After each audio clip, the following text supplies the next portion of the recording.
Is Jimmy Cho, CHO, Southern California Gas Company. Okay, just a few more minutes.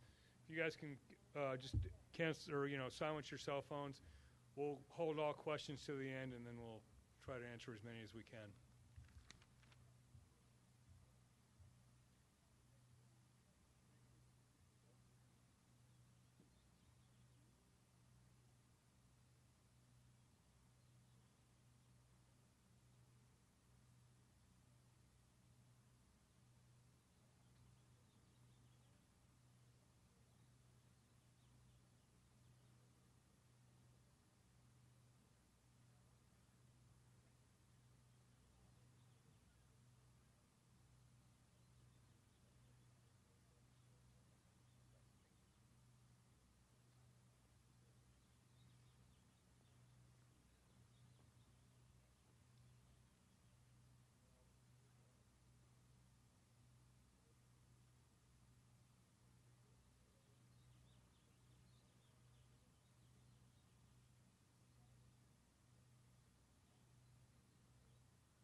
Okay, good afternoon. Thank you for coming this afternoon to our incident update.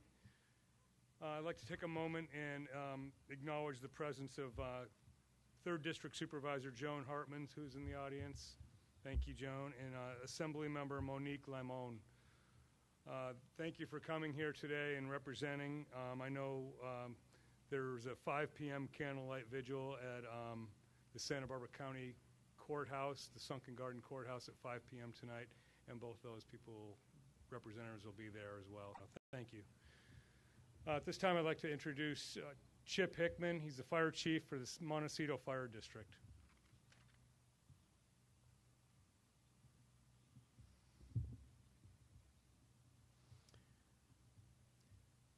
Thank you for being here this evening, and thank you for the opportunity to speak. Much of the area affected by this tragic incident lies within the Montecito community. In our time of need, our partners and neighbors from across Santa Barbara County and across the state have come to assist us. Today, Montecito firefighters are working side by side with our friends in support of our neighbors. More than 2,000 responders working together tirelessly to locate those of us still missing and to bring them home. We couldn't be more thankful.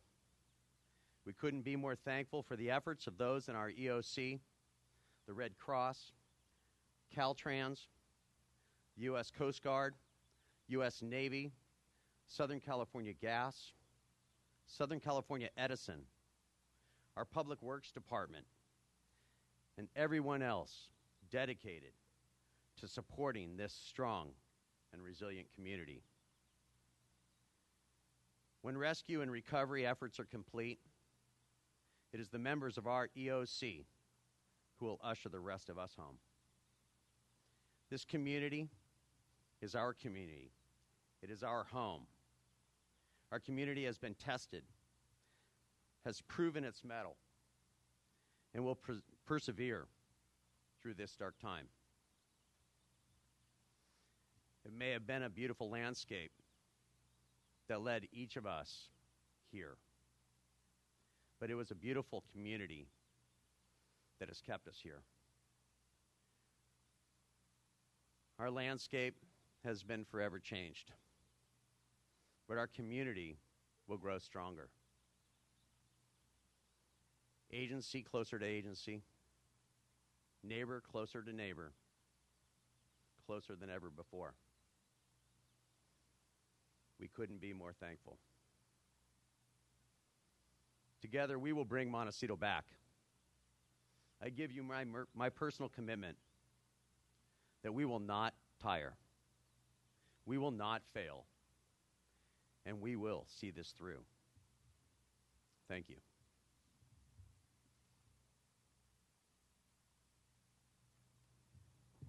Thank you, Chief. I'd like to introduce Sheriff Bill Brown from Santa Barbara County.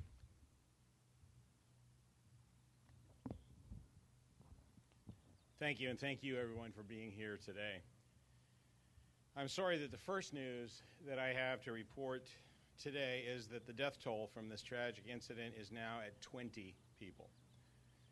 At approximately 3:45 p.m. yesterday, the body of 30-year-old Pinit Sutitepa, nicknamed was located deceased in the area of Hot Springs Road near Olive Mill Road during search and rescue operations. A positive identification was made this morning, and his next of kin has been notified. We ask that you hold Peanut's family and friends very close to your hearts, as they are also suffering the loss of Peanut's 6-year-old son, Pirawat, who was known by his family and friends as Pasta, and his father-in-law, 79-year-old Richard Loring Taylor, both of whom were fatally injured. And additionally, Peanut's 2-year-old daughter, Lydia, is still missing. This family is one of several that has lost multiple family members. And we know that the suffering of those who knew and loved all of the victims is immense. We want you, the families of those victims, to know that there are so many people who are thinking of you, not just here in Santa Barbara County, but across the globe. And we extend to you our deepest sympathies. Tonight, there is a candlelight vigil that will be held at the Santa Barbara County Courthouse in the Sunken Garden area from 5 to 6 p.m., where we can all come together and begin the process of honoring and remembering these precious lives that have been lost. And you will hear more about that candlelight vigil later at this press conference. As we speak, there remains a massive effort to continue to find 4 people who are still reported missing. They are 2-year-old Lydia Sutitepa, 17-year-old John Jack Canton, 28-year-old Fabiola Benitez Calderon, and 53-year-old John Jack Keating. Sheriff's detectives are actively investigating those missing persons cases, and to report a person missing or to report or receive any information regarding this incident, you can call the information line at 833-688-5551.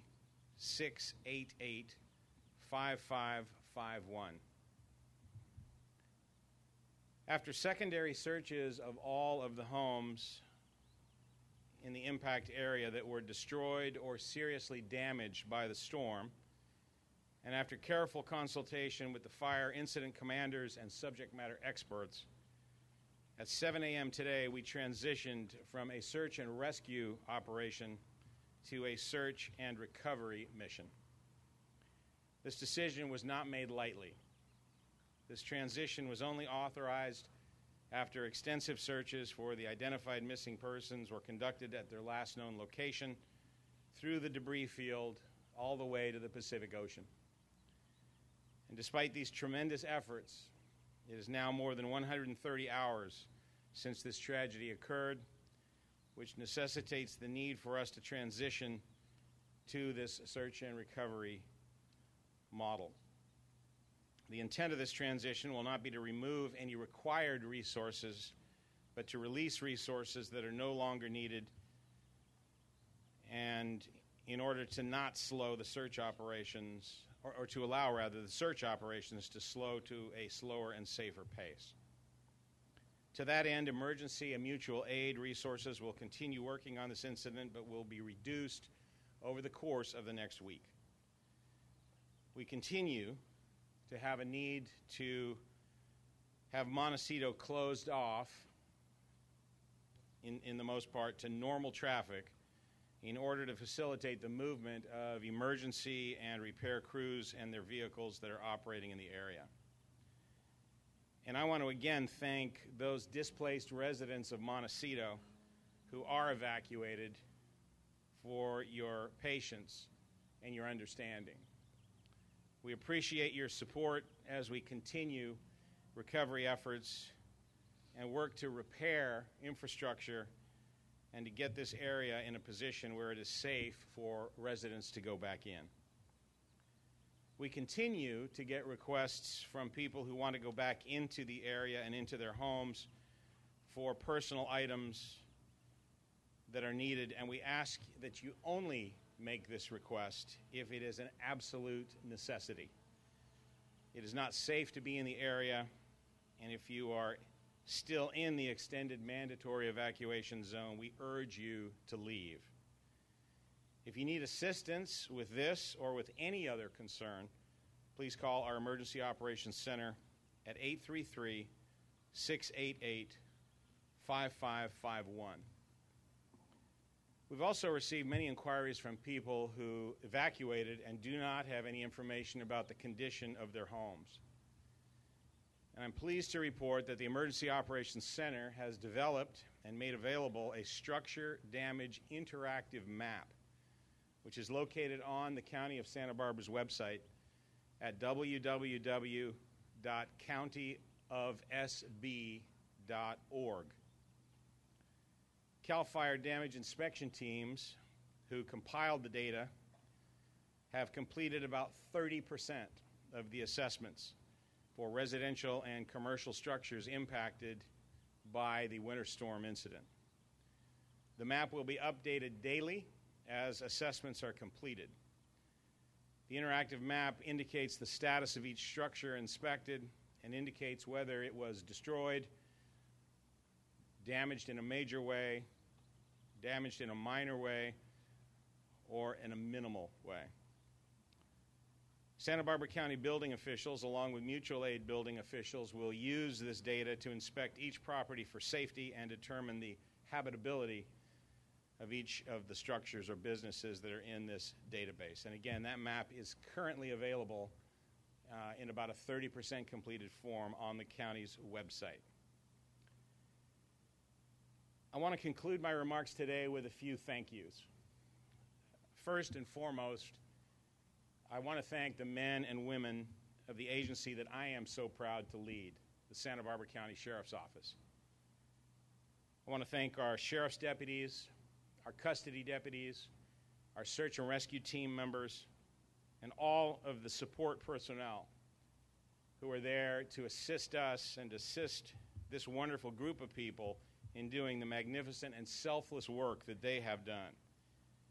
And during the last 6 days, I have not heard a single complaint from any of them. They're incredibly dedicated and incredibly invested in public safety. Next, I want to thank our brothers and sisters in public safety from throughout our county and from throughout our state.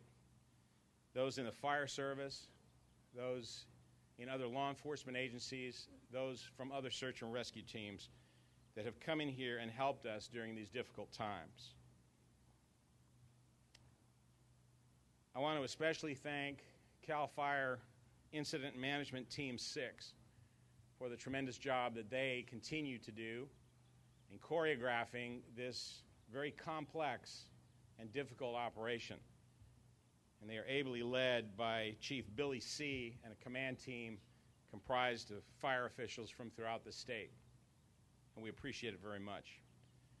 And then lastly, but certainly not least, I want to thank everybody in the County of Santa Barbara's Emergency Operations Center, group of about 150 or so people who, since well before this incident actually hit, have been dedicated to protecting the safety of those in this county. And it is this group that is going to be in it for the long haul and who is going to be managing the recovery effort as we push forward, ably led by Rob Lewin from our County Office of Emergency Management and his team. And I just want to say thank you for the tremendous job that you've done and that we know that you will continue to do. Thank you.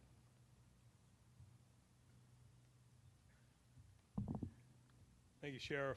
I'd like to introduce Jim Shivers from Caltrans. Thank you and good afternoon.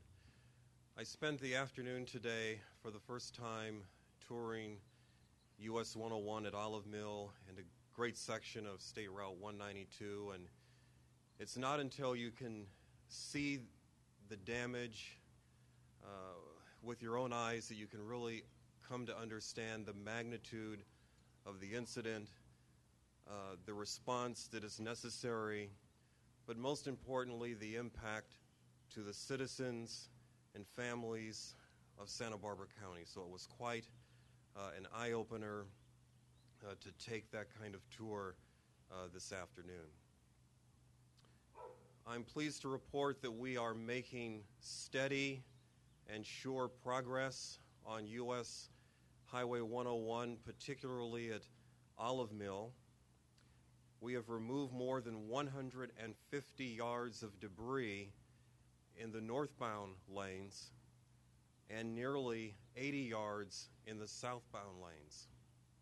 Much of this progress has occurred within the past 12 to 18 hours. We're now in an environment where the water has receded to a point where for the first time we're able to remove solid material that is closest to the roadway. So we're very pleased to report that news today. We have 75 personnel within Caltrans working on US 101 and State Route 192.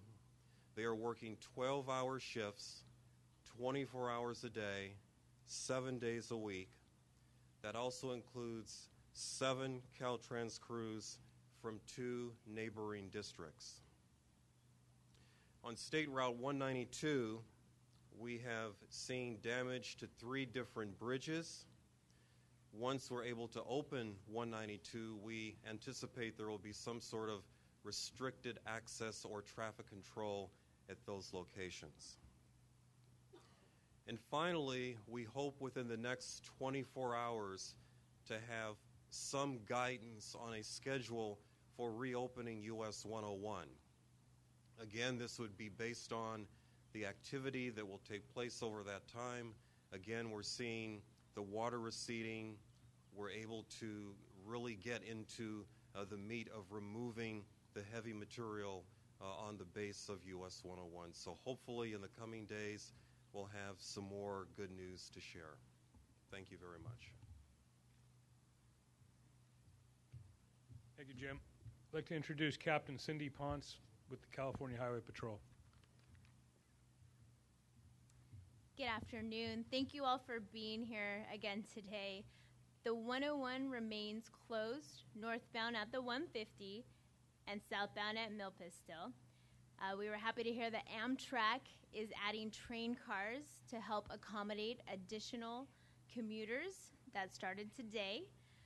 We have received reports of drivers whose navigation systems are showing them that they can get around the 101 closure, both northbound and southbound, but I can assure you that the navigation system is incorrect and you cannot get around the 101 closure on surface streets.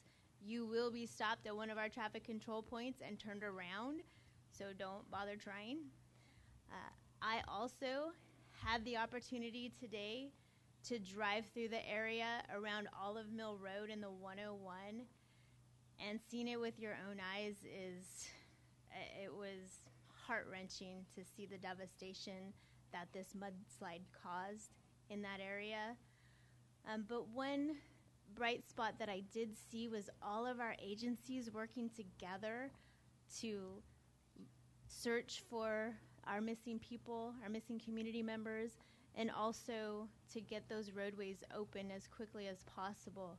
I also observed Caltrans working diligently on the 101 and making great progress in the short amount of time that they've been able to since the water has stopped coming in.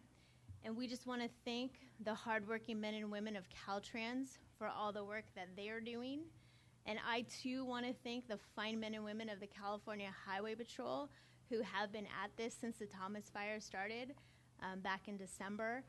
They've been working long hours, 24/7, being away from their families. So I'm very proud of each one of you. So thank you for all your hard work.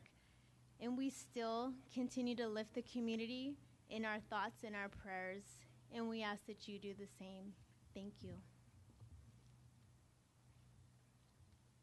Thank you, Captain Ponce. I'd like to introduce Tom Farum, Deputy Director, Santa Barbara County Flood District. Good afternoon. While work on our creek clearing and bridge opening continues, I want to give you an update on debris basin clean-out work being performed by the U.S. Army Corps of Engineers. The Corps of Engineers has now expanded its list of debris basins that it has contracts now in place and contractors either actively working as we speak or will be required to start work within 24 hours. Those basins include Gubernador Basin, Santa Monica Basin, and Franklin Basin in the Carpinteria area. Cold Springs Basin in Montecito has been at work for several days now. And we have awarded contracts for Montecito, San Ysidro, Romero, and Arroyo Paredon basins with work to begin within 24 hours. I will say with the exception of Montecito, which is waiting for clearance from the search and rescue teams. That makes 8 basins, which will be in work by tomorrow, with 3 more yet to award. I'll close with also making a thank you to some unsung heroes. Many of the work has been done by public works crews, local law enforcement and fire crews, but our local contractors have come to our aid. Tierra, Lash Construction, Granite, Bob's Backhoe, and Pappage Construction, all working side by side with public works teams to get the road infrastructure open. And I would also say our transportation division is now initiating a new phase from opening the roads to to making it passable for 2 lanes, which will increase circulation in the area. Thank you. Thanks, Tom. I'd like to introduce Suzanne Grimacy, Santa Barbara County Behavioral Wellness. Good afternoon. My name is Suzanne Grimacy. I work with the County of Santa Barbara Department of Behavioral Wellness. The local Recovery and Assistance Center will be open on January 17th and will be located at Calvary Chapel, located at 1 North Calle Cesar Chavez in Santa Barbara. The center will be open from 11 a.m. until 6:30 p.m. Monday through Friday, and from 10 a.m. until 2 p.m. on Saturdays. The center will be closed on Sundays. Child care will be provided on site as well as translation support. The center will initially be open through February 3rd and will serve as a centralized single-point location for essential resources and services to help our community and members of our community to recover and rebuild. The center will be staffed by many local, state, and federal agencies and will provide counseling support, resource and housing assistance, information to aid in rebuilding, permitting, hazardous material cleanup, loss of business or employment, basic health and human services, and many other resources. The Family Assistance Center will remain open at First Presbyterian Church, located at 21 East Constance, from 10 a.m. until 6 p.m. through Tuesday, followed by the local Recovery and Assistance Center opening the following day. The Family Assistance Center can also be reached at 1-833-688-5551. Again, the number is 1-833-688-5551.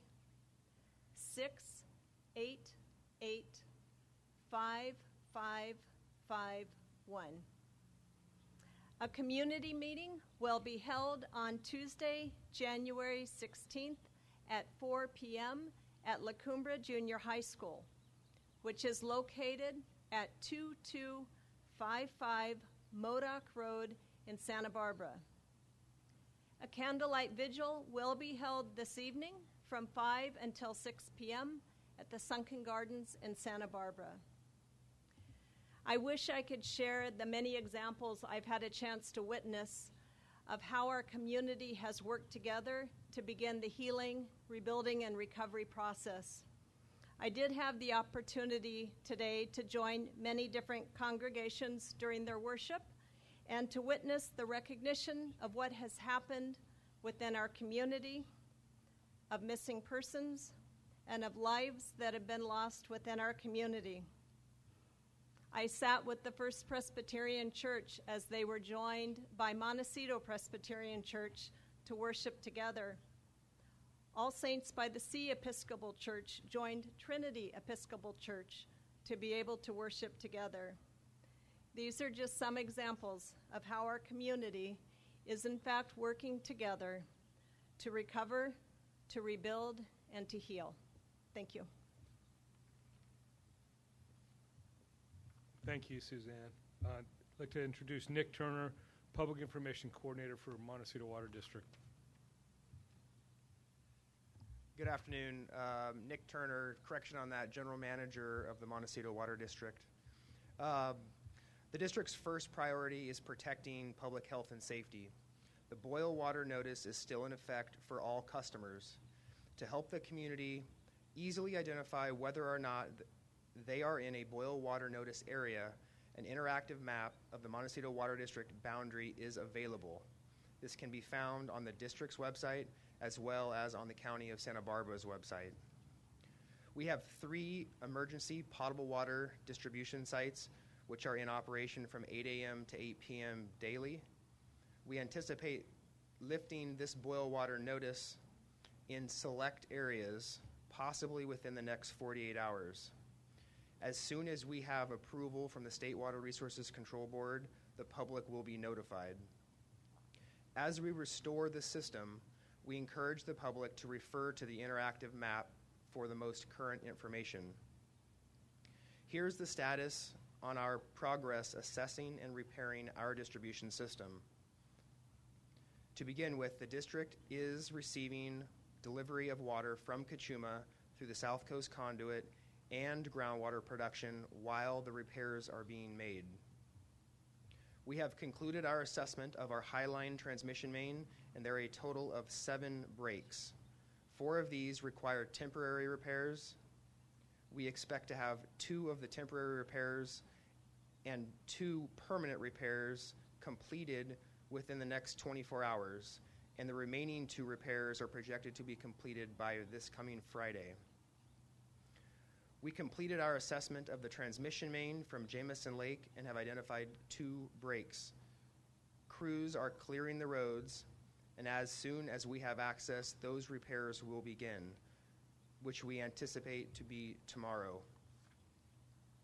In addition, to date, we've identified the following: 9 breaks within our distribution system, 1 of which has been repaired, 26 damaged fire hydrants, 11 of which have been repaired, and 150 damaged service lines, which have needed to be located under feet of debris and shut off to reduce the leakage. Assessments are ongoing, and this is an evolving list. It is a complicated process, and although the exact timeline is still unknown, be assured that we are acting with urgency. More detailed information will be provided to the public as soon as it is available. Lastly, the district continues to be appreciative of the tremendous support we are receiving from the City of Santa Barbara, the County of Santa Barbara, state, and other mutual aid agencies. Thank you. Thank you, Nick. I'd like to introduce Jimmy Cho, Southern California Gas Company. Thank you. I'm the Senior Vice President of our Distribution and Engineering Operations, and for the past several days, I have been serving as the Operations Incident Commander on the ground here in Santa Barbara. I want to first thank all of our first responders for supporting us, working with us in the field, and I think first and foremost for maintaining a sense of safety. That's really important to us, and thank you for that. I also want to acknowledge and just recognize, as many of you have also done, just the devastation and loss of life and property in this community. These are our customers. This is a community we serve. Our employees work here, and our employees live in Santa Barbara County. So this is real for us, and it's close for us. I think the one question folks have on their minds is, when will service be restored? One of the first things we have to do is make sure the system is safe, and that's a process of going out, finding areas of damage, making repairs, assessing, and then we can begin the process of safely restoring service. We will be posting additional information on our website. We will be providing a map that will provide an area view of what has been impacted and areas that we have completed for restoration. I do have an ask of the community, and it's actually 2 asks. One is, as part of our restoration effort, it's very important that we be able to contact you and reach out to you. We need to enter the premise as we turn on the gas to inspect the appliances and make sure things are operating safely.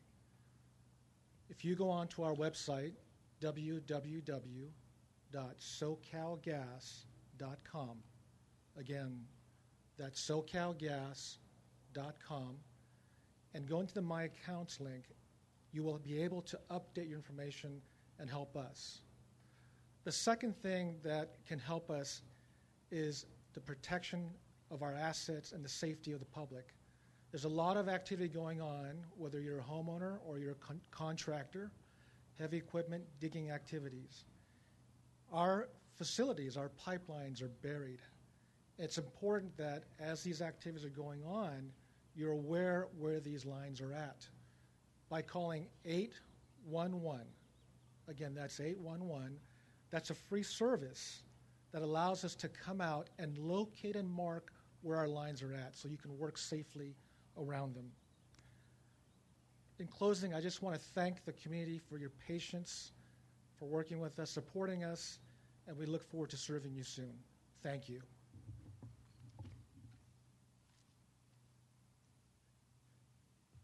Okay, thank you. Okay, it's our last speaker. I can open it up to a few questions. Tom. I wondered if Tom Favorite could talk a little bit about the efforts to fix Montecito Creek and also the pipes underneath the freeway. About the pipes underneath the freeway in Montecito Creek, Tom? I'll allow Caltrans to address the pipes under the freeway. Montecito Creek has been an area where we continue to work upstream. However, we are making progress and we are feeling good about the creek flow being in Montecito Creek. We have to work downstream of the freeway to some extent, or a little bit, but I think overall, every day we make progress on this. Further up Montecito Creek is still an issue that we're working on as we speak. But as I said, each day, we make more progress. I'll let Caltrans address the pipes under. That is something we can look further into on our end. I'm at the present not aware of any major issues with the pipes, but that's something we can get together and talk more about perhaps on the side. But I'm not aware of anything at this point, but we can certainly talk about that. Question over there?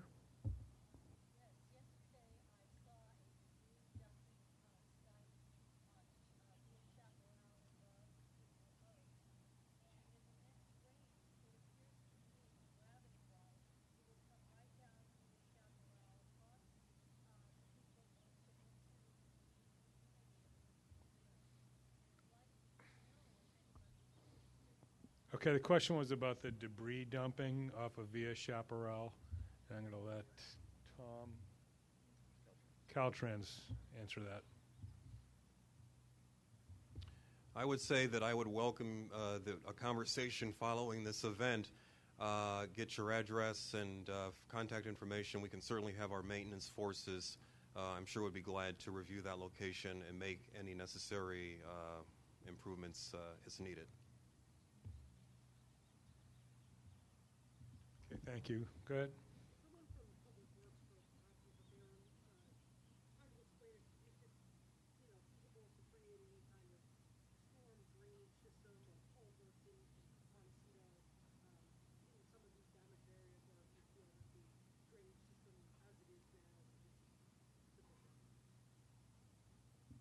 The question was about improving drainage systems in Montecito area. Is that correct? Tom, I'll let you answer that. I would say it's impossible to create any drainage system to address the event that happened last Tuesday. There's a debris flow where in places I stood where the debris flow was 15 feet over your head and was not water. It was a slurry with rocks that are over your head and entire trees. This is not a drainage system issue. This is a debris flow of the likes we have not seen. From the Caltrans perspective, I'd just like to add that as a routine matter, all of the culverts and drainage facilities throughout this county and the other counties in our district, much of that inspection and cleaning is done during the summer months in preparation for a typical storm event. But as was just indicated, this is a major outside-the-box incident which challenged facilities in multiple jurisdictions. Okay, one question there.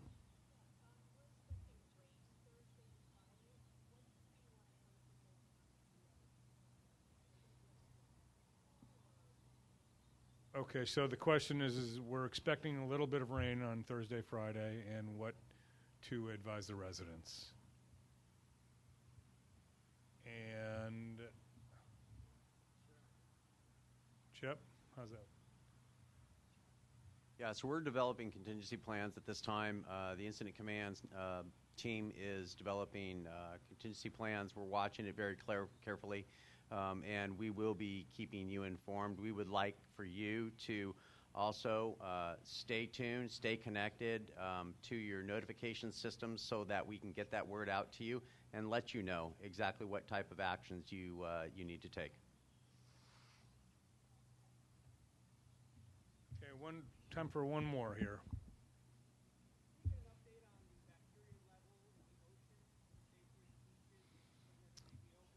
The questions about the bacterial level on the oceans, I don't think we have anybody from the public health today. I don't have anybody that can answer that question, but the beaches do remain closed.